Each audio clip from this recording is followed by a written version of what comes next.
Tomorrow is supposed to be the day when the Israeli Knesset votes on getting rid of the government. That's it. Dissolve the Israeli Knesset. Members of Benjamin Netanyahu's coalition, especially the Haredi ones, said that they're going to vote against the government, so to take down Benjamin Netanyahu's government. However, now there are last-minute attempts to try and persuade them not to do so.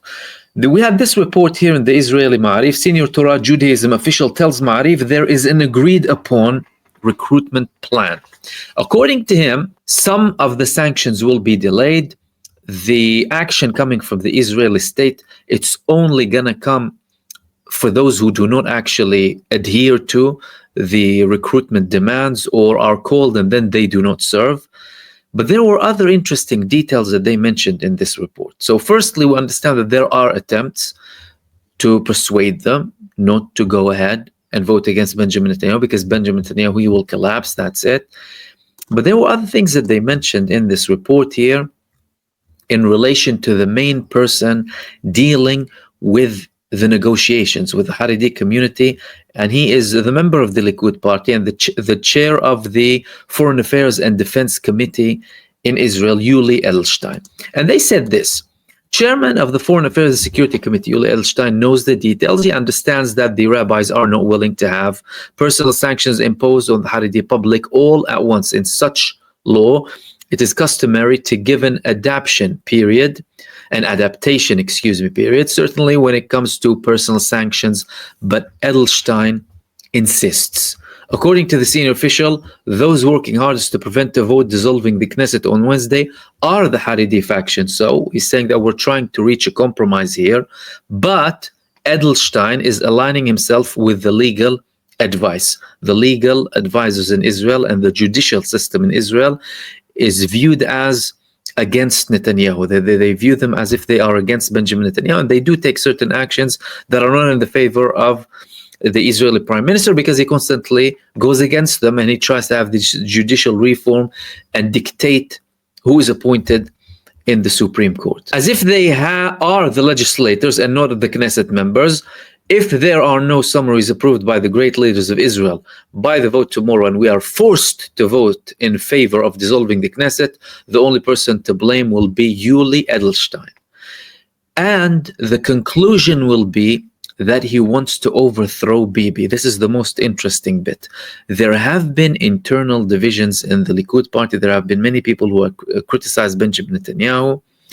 Previously, there were calls for elections to vote on a leader for the Likud party. After many people challenged him, many people left the party, like Gideon Saar, who just returned to the government. He was one of those who previously left the party too, and he had many problems with others. Now Edelstein is in this position, a very strong and sensitive position, and according to those Haredi members, they are saying that basically if he insists on imposing these sanctions and going ahead without reaching compromise, then he will be doing that because he wants to take Benjamin Netanyahu down, and not out of his own genuine interest to force conscription on the Haredi community.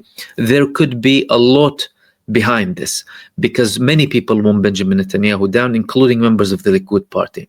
And if there is no agreement and there is no compromise between the Orthodox, the Haredi, and the Israeli government, then they would have to vote against. Now, Benjamin Netanyahu, if that's the case, he will try and convince Yuli Edelstein somehow to reach a conclusion with him, to reach some sort of a compromise with the Haredi community, because clearly they wouldn't be going against any sort of solution that would delay sanctions or take the tensions down between them and the government, because from their perspective, they would rather have some time to breathe, some time to rethink their plans moving on to the future, with a smaller requirement to force conscription. So not all the Orthodox community will be forced to go ahead. I mean, there has been a very minimal success with recruiting some of them. We're talking about individuals, really, in what they call the Hashmonaim Brigade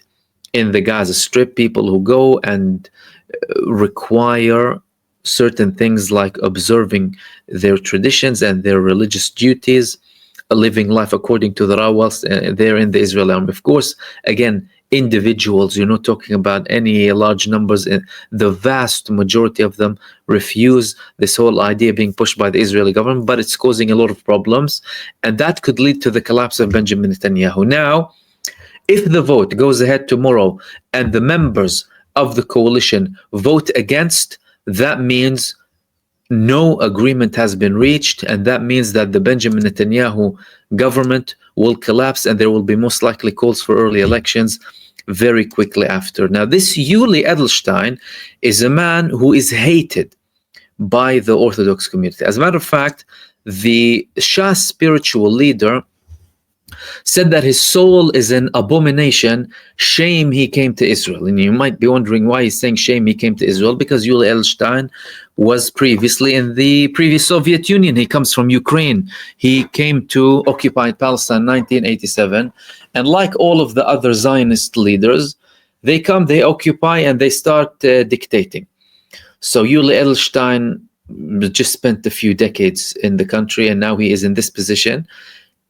And the leaders of the religious community inside of Israel, they don't like him, because they say that he constantly takes these hostile measures with them against any sort of compromise, and now he's clearly not interested in reaching any deal with them whatsoever that will lead to a very dramatic change. Now, from their perspective, they're trying to reach an agreement because they know that any other government apart from Benjamin Netanyahu will follow the same path. They will be taking actions that are most likely even harsher on them. But to them, traditionally, it was a matter of life or death. Whether it's Netanyahu or others, as soon as something starts to happen, they need to take action to prevent bigger things from happening and attempts to try and force conscription on them. And from their perspective, another consideration is if they do go ahead now with either a compromise or just submit to the will of the Israeli government, the Israeli authorities, that would create a precedent to the future too. When any other government that is less in their favor comes in Israel, they will be imposing things that are even harsher on them and at a greater scale.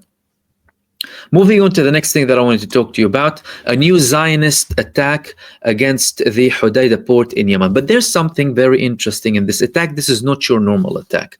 Why? Because it wasn't the Israeli Air Force. Israel confirmed for the first time that it was actually the Israeli Navy conducting this attack against Yemen. Why is the Israeli Navy targeting the Hodeidah port instead of the Israeli Air Force?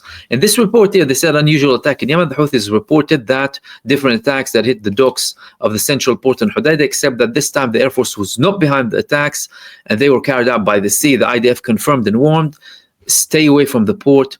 We will continue to operate and strike with force whenever and wherever necessary. Now, why is Israel again attacking from the sea and not from the land as they usually do? Well, we've had a short comment from a man called Nasruddin Amir. Nasruddin Amir is the head of the media in Ansarullah of Yemen. And he said the following on X. The Zionist enemy announces that the aggression of the port of Hodeidah did not use the Air Force but the Navy. According to the information available so far, the aggression was carried out with 2 missiles on the Hodeidah port dock. It is noteworthy that the aggression using the Zionist Navy came after President al-Mashad had previously threatened that if the Zionist Air Force targeted Yemen again, it would become a joke and that the Yemeni air defenses would confront it with all their might. Previously, the American press also reported, citing American military sources, that American F-35s evaded a Yemeni defensive attack by evading them and that they were almost hit in the Yemeni skies. Have the skies of Yemen become closed to American, Zionist, and other aircraft? The coming days will answer these questions. And we previously had other statements coming from Yemeni leaders saying that if Israel conducts aerial attacks against Yemen, you will see a lot of surprises and a lot of interesting and news that would make you happy. Did Israel obtain certain information about the Yemeni air defense systems, or the fact that Yemen had recent upgrades to their air defense systems, or that they are now in control of certain technologies that would pose a risk. The United States indeed previously said that they were at risk of having one of their F-35s being taken down. And now the fact that Israel is, of course, conducting attacks by the sea rather than by the air is proving that, well, Israel is worried. Another argument is, well, it could be a little bit more cost effective for Israel, maybe a little bit less dangerous. But again, even if we want to talk about the danger element, Ansarullah expelled U.S. aircraft carriers.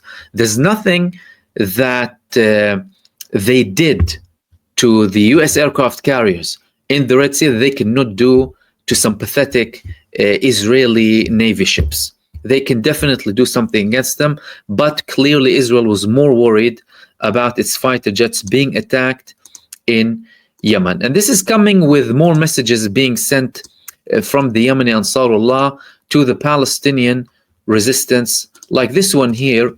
Alamari, in a message to Al-Qassam Brigades, Yemen will remain present on the battlefield with Palestine. He's the chief of the General Staff, Major General Muhammad Abdul Karim Al-Ghamari. He, of course, congratulated Al-Qassam for their continued operations, and he is again reiterating that the Yemeni armed forces will stand with Palestine no matter the costs and no matter the consequences and no matter what the escalations are. Clearly, the Yemenis, they reached a stage where they had a deal with the United States. The United States is no longer participating with Israel in any attacks that are being conducted against Yemen, most likely as part of the growing discontent coming from the Trump administration, frustration with Benjamin Netanyahu, and his lack of interest or seriousness in reaching a ceasefire inside of the Gaza Strip. Now, moving on to the next thing that I want to talk to you about. We previously understood that all of the talks relating to the ceasefire inside of the Gaza Strip are between the United States, Israel, the Palestinian negotiators, Qatar, and Egypt. Previously, the Palestinian resistance asked that Russia, Turkey, and China are added as guarantors. Then we started to have certain reports, and there were actually certain actions made by the Chinese, the Russians, and the Turks too, to bring the Palestinians, speak with them, and try and have and play a part in the negotiations and trying to reach a deal. But now Donald Trump landed a bombshell, and that bombshell was the fact that he confirmed that Iran is now involved in the peace talks in Gaza with the United States and Israel. We want to get the hostages back. It's all I can tell you. Whilst declining to elaborate on the role that Iran is playing. He said, Gaza right now is in the midst of a massive negotiation between us, Hamas, and Israel, and Iran is actually involved, Trump told reporters following an event in the White House after returning from Camp David. The US president did not elaborate on the nature of Iran's role and said, we'll see what's going to happen in Gaza. We want to get the hostages back. That's all I can tell you. This is the first time that anyone says Iran is involved in the negotiations. That's something very significant. And are they involved in the negotiations as part of the bigger negotiating plan or negotiation rounds that are happening between them and the United States in relation to the nuclear program of Iran? Maybe, but the president is saying that. That is problematic for Israel. Israel always wanted to show Iran as, the big demon, and they can't, and they're denying officially in Israel. No one is saying that Iran is participating. As a matter of fact, Benjamin Netanyahu always wanted to wage a war against Iran. However, one of the family members of the prisoners of war inside of the Gaza Strip, he is the uncle of Eitan Moore, he said the following: I am certain that Iran is involved in the negotiations to release the kidnapped. He said that Iran is certainly behind the whole story. I don't really care what way the kidnapped are brought in, but I know we can't compromise on a partial deal. We are not interested in selections. We are a family of Holocaust survivors. We have already gone through selections. It doesn't matter if it's through Iran or somewhere else. We must not compromise.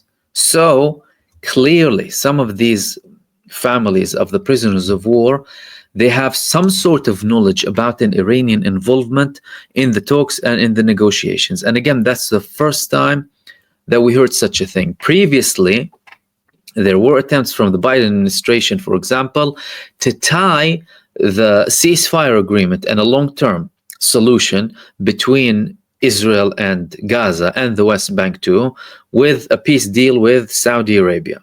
The Saudis were denying that they will have any sort of deal with Israel unless there was a Palestinian state.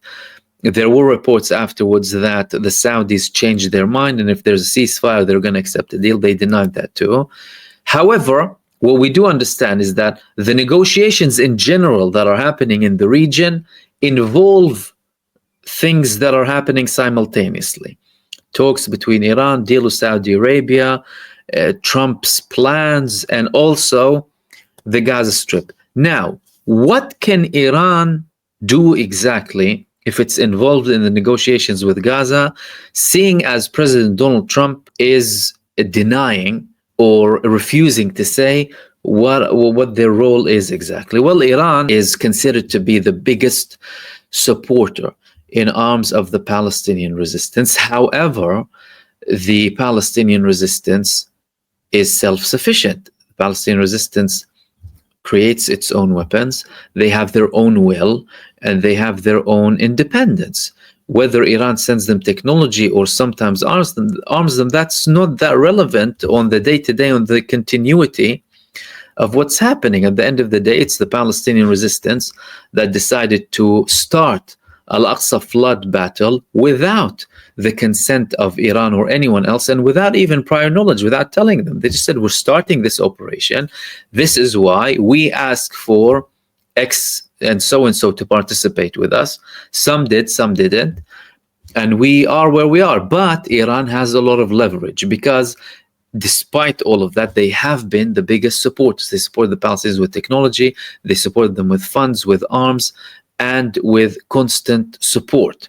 Now, if Iran manages to speak with the Palestinians about a long-term solution that would be agreed upon, and that would provide more reassurance, for example, to the Israeli side, that could maybe, from an Israeli perspective, move things forward. However, we're not talking about any ordinary Israeli leadership here. All of the Israeli leadership previously, they were criminals who participated in crimes against humanity. But now we have a psychopath. He's a complete psychopath, Benjamin Netanyahu, and nothing pleases Benjamin Netanyahu. Benjamin Netanyahu's main aim is to remain in power, and it doesn't matter if, and again, that's an assumption, that's an understanding from myself. I could totally be wrong about this. But even if certain guarantees are given to Israel or to the United States that are to do with Iran and with Gaza, that's not necessarily going to please Benjamin Netanyahu. Now, if we take, for example, the situation in Lebanon, the Lebanese resistance, Hezbollah, an organization that is directly linked with Iran, ideologically, religiously, in terms of jurisprudence, everything.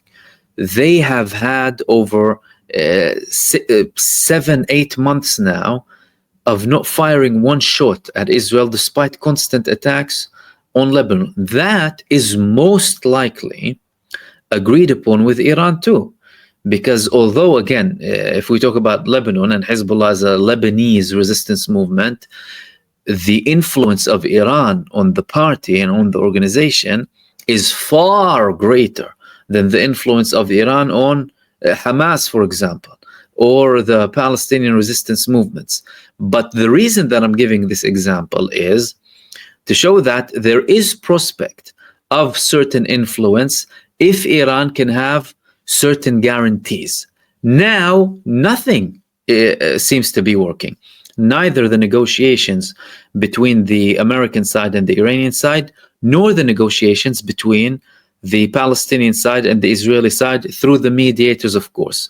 As a matter of fact, in Israel, there are many reports that the negotiations are at a deadlock. That's it, no progress, nothing is happening. Every side is sticking to its position, and there is no real prospect of anything being solved anytime soon. The only thing that we're seeing is some of these theatrics coming from some countries who are traditionally allied with Israel, supposedly to apply some pressure. However, that's not preventing the bloodbath in Gaza. So far, Benjamin Netanyahu has been getting away with murder, and people are legitimizing him getting away with murder, casting doubt on the fact that there's a genocide.